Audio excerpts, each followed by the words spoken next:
So I just got in the new latest and greatest from Logitech, which is the Superlight 2C. And as you all already know, it's just a smaller GPX. Now the question is, how much smaller is it? It is a total of 13% smaller, which is a shit ton.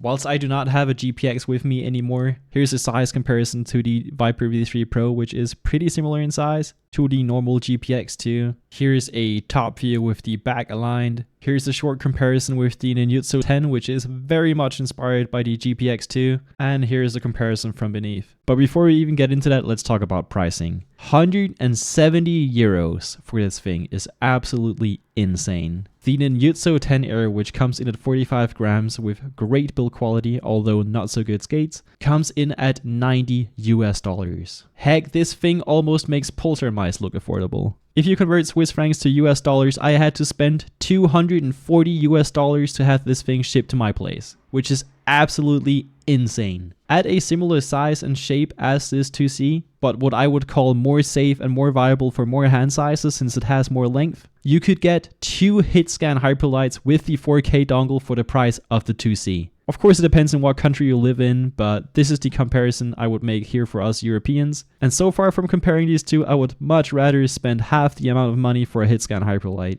But let's talk about the actual upgrades that Logitech have made.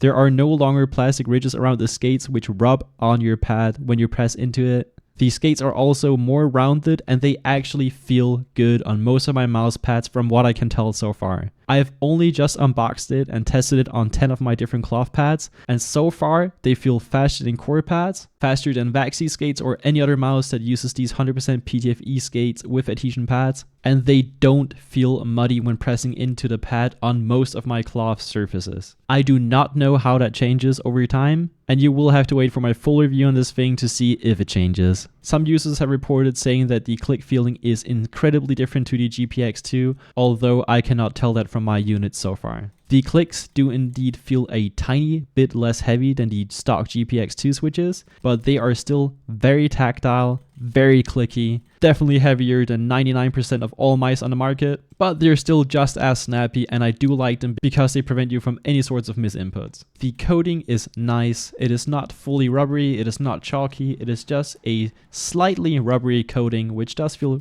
pretty damn good. It is definitely not a bar of soap so far, although if you're in winter and you have your window open and you have dry, cold hands, I can definitely feel it slipping in your hand. The scroll no longer feels broken. On my GPX Superlight 2, the scroll felt so light that I thought it had a defect. This one is now tactile, it is really good, it is not too heavy, it is nice and pronounced, and you can also hear it in the sound test in a bit. The scroll click is still nice and spammable. It is probably one of my favorite scroll clicks out of all mice in the market. These side buttons don't seem to go that far into the shell anymore. They still feel pretty cheap and very Logitech-like. They're pretty light, and I don't think that it will annoy me in game, and they feel fine so far. They're still very much GPX side buttons. In terms of the overall build quality of mouse, I cannot get this thing to flex anywhere. I also can't pull a Jakku move if I press into the top shell here, unlike certain other mice. And although there is a lot of side-to-side movement on these switches, where you can make a switch Uzi up in the front, and you can also find a lot of wobble depending on where you click it, I cannot feel any of these things in game so far. I cannot get it to properly move from side to side in game, and I also cannot feel any grinding.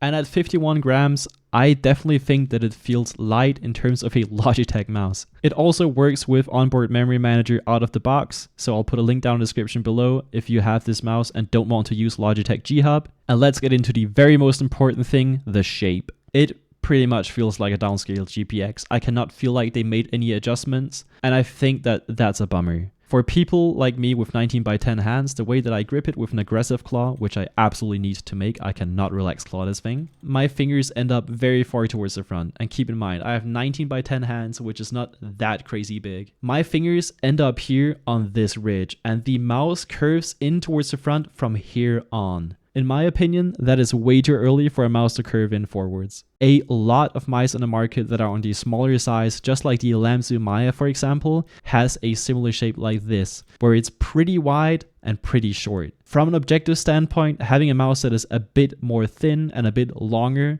is a huge benefit because way more people can actually use it.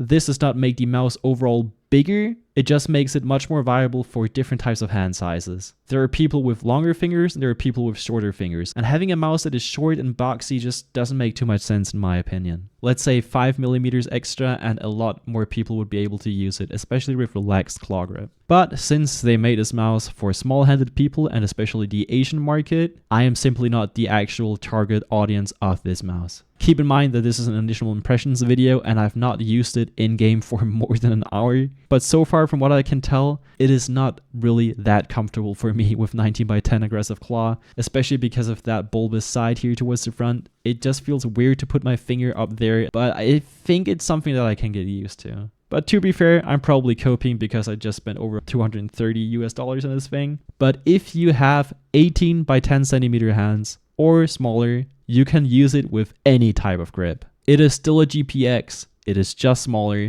The hump doesn't feel nearly as pronounced because the overall size is so much less. I think that almost all people with a fingertip grip would probably prefer this mouse because it's so much more maneuverable, nimble, and also lighter. And since you can remove the puck and also remove the magnets from the mouse if you really wanted to, or even cut out the entire beneath and use dot skates if you wanted to, I can easily see this thing go down to like 43 to even 40 grams with some modding. If I actually end up using the mouse a lot, I will be designing a 3D printed base, but we'll see if that's gonna happen. If you've always wanted a smaller GPX, I think that you will be very happy with this, especially because the stock skates actually seem usable so far. But if you didn't like the big GPX, I also don't think that you're gonna like this one because it still is a bit of a potato. It definitely doesn't feel awful to use anymore. I actually sold my GPX2 because I had to tilt my wrist upwards so much because of that potato shape, especially combined with the high click height on the GPX2.